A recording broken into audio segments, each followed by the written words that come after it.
Hello, darkness, my old friend. I've come to talk to you again. Because a vision softly creeping left its seed while I was sleeping. And the vision that was planted in my brain still remains. Within the sounds of silence. Our daily existence is invaded by white noise, electronic media, and overstimulation. The sounds of silence in Simon and Garfunkel's 1966 song are becoming harder and harder to come by. We need to find a time for silence and reap the benefits of what's been there all along. To accomplish this, we must first quiet our minds and listen to the push-pull relationship between noise and silence.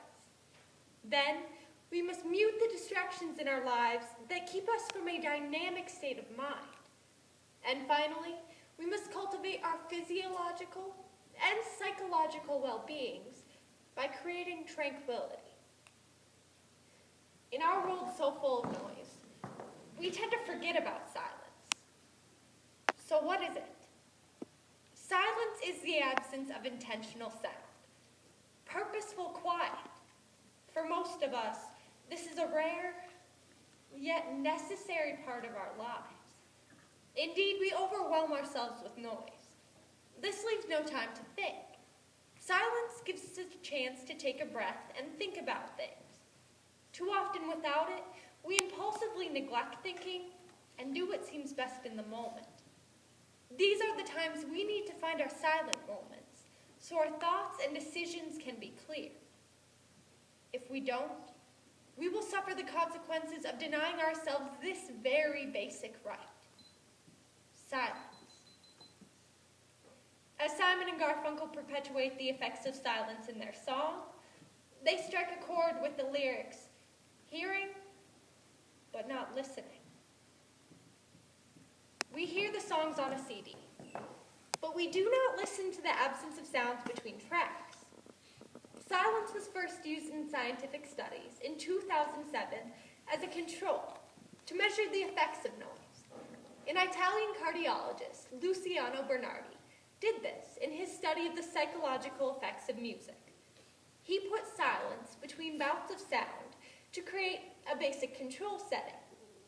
But as he discovered, silence had more of an impact than any kind of music, leading him to further studies. Bernardi observed the psychological metrics for 24 test subjects while they listened to different musical tracks. He discovered that with different styles, changes were found in blood pressure, carbon dioxide levels, and blood circulation to the brain. But the most notable change was when there was silence. Bernardi found that random stretches of silence had more of an impact than sound itself. He also discovered that 2-minute pauses were more relaxing than relaxing music or even longer silence. Noise is a psychological phenomenon, says Arlene Bronzak, an environmental psychologist. While the ear picks up the sound waves and sends it to the temporal lobe for interpretation, it's the higher senses of the brain that determine whether the sound is unwanted, unpleasant, or disturbing. And that's why psychologists need to be heavily involved in this issue. Imke Kirsty, a researcher from Duke University, in a 2013 study, found that silence has long-term effects on the brain, unlike sound. This is specific to neurogenesis, the growth of brain cells that become functioning neurons. Surprisingly, she found that as little as 2 hours a day of silence created growth in the hippocampus region of the brain. She feels that this may be a possible way to treat or even cure depression and dementia, which both have been found to decrease rates of neurogenesis. So perhaps neurologists could create a whole new field, finding a therapeutic use for silence. Where there is an absence of external sound, our brains compensate with internal sound. While listening to Simon and Garfunkel's The Sound of Silence, our brains begin to pick up the tune. Neurologists have found that if you know the song well enough, even after it has stopped playing, your auditory cortex will remain active, as if the music was still playing. What you hear is not in the outside world. It's in your head. You are imagining the song is playing even though it has stopped.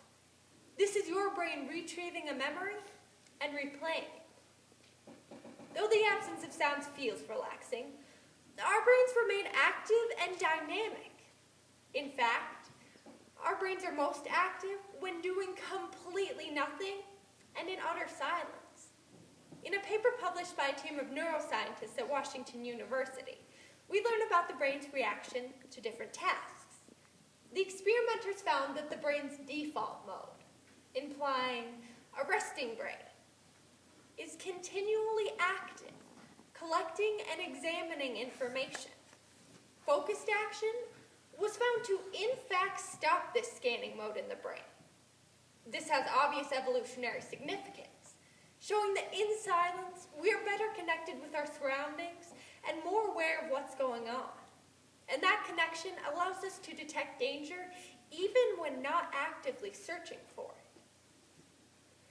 To create an environment for our brains to reach this highly dynamic state, we must pursue silence. To reach our brain's default mode, we must turn off our devices, stop our conversations, and let our brains do their thing. Simply powering off and being alone for a short period of time can provide massive benefits. We go to the gym to work out. This keeps our bodies strong and healthy. But what about our brains? Just like the rest of our bodies, we need to keep them in shape and give them time to recuperate from daily life. When we need relaxation, just 2 minutes is the most relaxing amount of silence we can receive. Whether it's when we get ready in the morning, during our lunch break, or even before bed, everyone can find 2 minutes. Now, on the other hand, for those seeking something larger, such as brain growth, we need 2 hours of silence. Now, this may not be for everyone, but for those willing to take the challenge, there's substantial benefits in quality of memory and quicker thinking. At the very least, one can soundproof the home by adding rugs to the floors, heavy curtains to the windows, or ceiling air leaks. And if noise is only an issue occasionally, sound-blocking headphones can be used to eliminate such disturbances. On a larger scale, architects are using soundscaping, a design element to diminish noise and increase ecological acoustics. Some of the imaginative work being done by today's urban planners involved with soundscaping demonstrates that it's easier to create oases of quiet by, for example, creating common areas on the rear sides of buildings with plants that absorb sound than it is to lower the volume of a larger area by even a few decibels. And having access to these oases can greatly enhance quality of life. In August 2013, study done at the University of Gothenburg found that even people who lived in loud neighborhoods reported a 50% drop in their general noise annoyance levels if residential buildings had a quiet side. These modest sanctuaries can provide at least a taste of silence, which is then recognized not to be silence at all, but the sounds of the larger world we inhabit. Bird songs, water, and wind. From creating tranquility to the quieting of our minds, we discover that freedom from noise and goal-directed tasks unites the quiet without and within, allowing our conscious workspace to do its thing, to weave ourselves into the world, to discover where we fit in.